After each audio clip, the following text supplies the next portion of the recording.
এই ঈদে অনেক প্রবাসীরা চোখের পানি ফেলে কান্না করবে, যাদের ঈদ নাই চোখের পানি ফালাইয়া ফালাই ঈদুল ফিতরেরা উদযাপন করতে পারবে না, দেশের মধ্যে আসতে পারবে না। কত প্রবাসীরা আসার জন্য রেডি হয়, মা বাবার টেলিফোন করেও জানায় দেয়, ও মা বাবা তুমি দোয়া কইরা দাও যাতে আল্লাহ পাক এবারে ঈদটা তোমাদের সাথে আমার উদযাপন করায়। টিকেটও কেটে ফেলে ঢাকার ইন্টারন্যাশনাল বিমানবন্দরের মধ্যে আসার পরে মায়ের নাম্বার টেলিফোন দেয়, তোমার সন্তান চলে আসছে সারপ্রাইজ দেওয়ার জন্য, তোমার সাথে মোলাকাত হয়ে যাবে।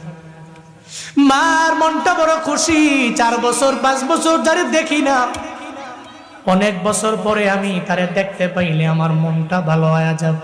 মনে রাখবেন, মার কাছে সন্তান এত পরিমাণে দামি, ওই সন্তানের দরবারে মায়ের টাকা চায় না, বাড়ি চায় না, গাড়ি চায় না।